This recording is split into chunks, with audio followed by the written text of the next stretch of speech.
Hello दोस्तों, स्वागत है आपका हमारी इस नई वीडियो में। आप देख रहे हैं आपका अपना यूट्यूब चैनल अप्रेंटिसशिप गाइड, जिसमें है all about apprenticeship training.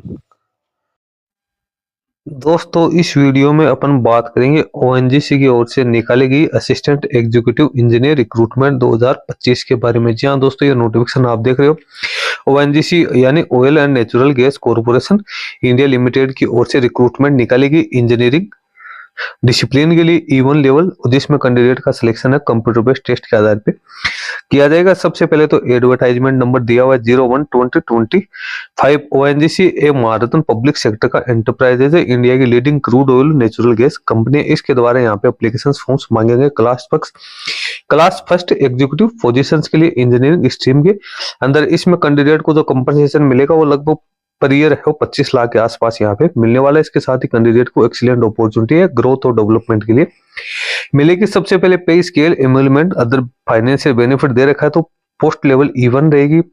Basic पे 60,000 से 1,80,000 रुपए की। इसमें अलाउंसेज क्या मिलेंगे, तो कैंडिडेट को एनुअल इंक्रीमेंट है 3% मिलेगा।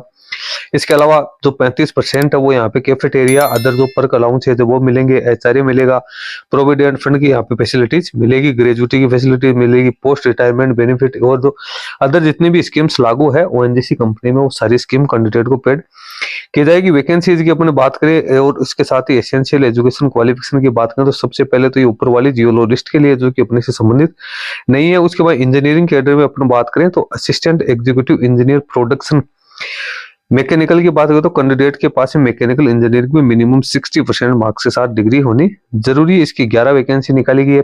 उसके बाद AEE प्रोडक्शन पेट्रोलियम की बात करें तो ग्रेजुएट की डिग्री है पेट्रोलियम इंजीनियरिंग में होनी जरूरी। इसमें टोटल 19 वैकेंसी निकाली गई। कैटेगरी वाइज ब्रेकअप भी यहाँ पे साथ में ही दिया हुआ। आगे जो फिजिकल डिसेबल पर्सन के लिए जो पोस्ट रिजर्व की गई है उसकी डिटेल्स भी आप लोगों को दे रखी है। उसके बाद AA केमिकल की बात करें तो इसमें कैंडिडेट के पास में ग्रेजुएशन की डिग्री केमिकल इंजीनियरिंग में होनी जरूरी है। मिनिमम 60% मार्क्स के साथ इसकी टोटल 23 वैकेंसी है।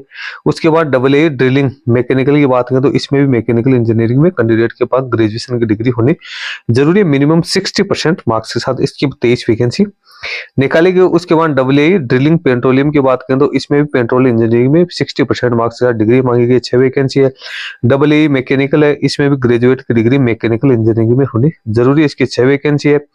और AA इलेक्ट्रिकल की बात करें तो इसमें कैंडिडेट के पास में इलेक्ट्रिकल इंजीनियरिंग में मिनिमम 60% मार्क्स के साथ ग्रेजुएशन की डिग्री होनी जरूरी, इसकी 10 वैकेंसी यहाँ पे निकाली गई। तो ये AA की अपन बात करें तो इसमें टोटल 98 पदों के लिए वैकेंसीज है वो यहाँ पे निकाली गई। सभी प्रकार की जो डिग्रीज है वो कैंडिडेट के पास है गवर्नमेंट ऑथराइज जो यूनिवर्सिटीज है उनकी यहाँ है या जो कॉलेजेज है इंस्टीट्यूशन है उनकी होनी जरूरी। एज लिमिट की अपने यहाँ पे बात करते हैं तो सबसे पहले तो यहाँ पे जो AA है जिसमें प्रोडक्शन है, ड्रिलिंग है और मैकेनिकल इलेक्ट्रिकल है, तो इसमें अनरिजर्व EWS के लिए 26 वर्ष, OBC NCL के लिए 29 वर्ष, SC ST के लिए 31 वर्ष रखी गई है।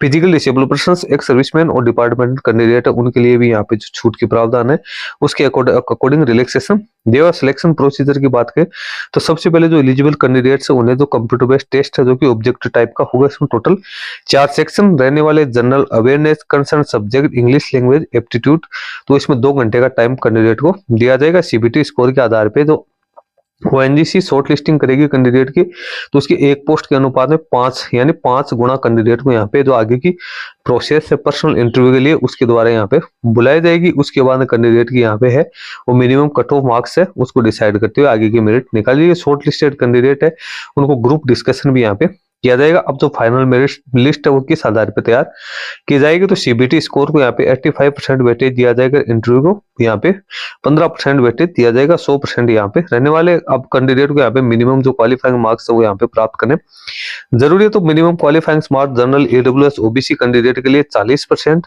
और SC ST physical disable person के लिए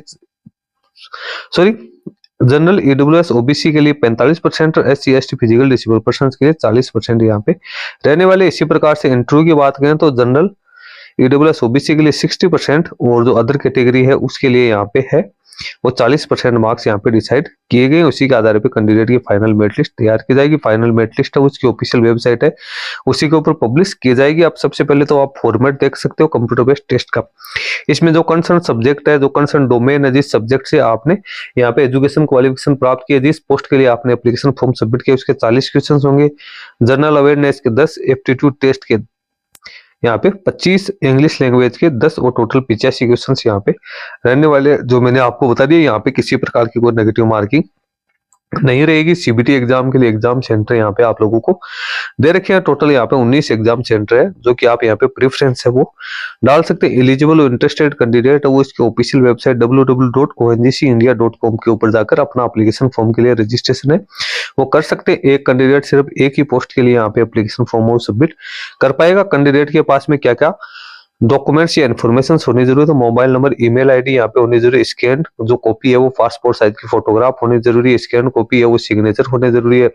10th क्लास की सर्टिफिकेट, डेट ऑफ बर्थ के प्रूफ के लिए डिग्री सर्टिफिकेट जो कि आपके एसेंशियल एजुकेशन क्वालिफिकेशन है वो, कंसोलिडेट मार्कशीट और आपको यहाँ पे certificate, photo identity proof, pan card, ये सब आपको यहाँ पे अपलोड है वो करने जरूरी। यहाँ पे एप्लीकेशन फी की बात करें तो जनरल, ईडब्ल्यूएस ओबीसी के लिए 1000 रुपए रखे गए। SC ST physical disable person के लिए यहाँ पे कोई चार्ज नहीं रखा गया, जो कि कैंडिडेट ऑनलाइन मोड में पेड कर सकते हैं। ये नॉन रिफंडेबल रहेगी। इंपॉर्टेंट डेट्स की बात करें तो इसका एप्लीकेशन फॉर्म भरने की जो स्टार्टिंग डेट है 10 जनवरी 2025 है, लास्ट डेट है 24/1/2025 रखी गई। सीबीटी जो टेस्ट रहेगा वो 23 फरवरी 2025 को यहाँ पे टेंटेटिव है वो रखा गया है। तो सारी डिटेल्स मैंने आप लोगों को यहाँ पे बता दी है और सारी प्रोसेस यहाँ पे दे रखी है। तो जो भी कैंडिडेट सारा एलिजिबिलिटी क्राइटेरिया कंप्लीट करते हैं, यानी जिनके भी इंजीनियरिंग स्ट्रीम में रिलेवेंट जो फील्ड है उसमें ग्रेजुएशन की क्वालिफिकेशन है, तो वो कैंडिडेट इसमें अपना एप्लीकेशन फॉर्म सबमिट कर सकते हैं। इसमें कैंडिडेट का सिलेक्शन सीबीटी और इंटरव्यू के आधार पे होगा और काफी अच्छा पे स्केल है कैंडिडेट्स को मिलने वाला है। ये रिक्रूटमेंट सिर्फ graduate pass out engineering candidate के लिए रखी गई है। दोस्तों नोटिफिकेशन का लिंक मैं अपने वीडियो के डिस्क्रिप्शन बॉक्स में डाल रहा हूँ, जहां से आप इसको डाउनलोड करके चेक कर सकते हो। उसके बाद में यदि आपकी किसी प्रकार की क्वेरी या क्वेश्चन है तो आप हमें कमेंट करके बता सकते हैं। धन्यवाद।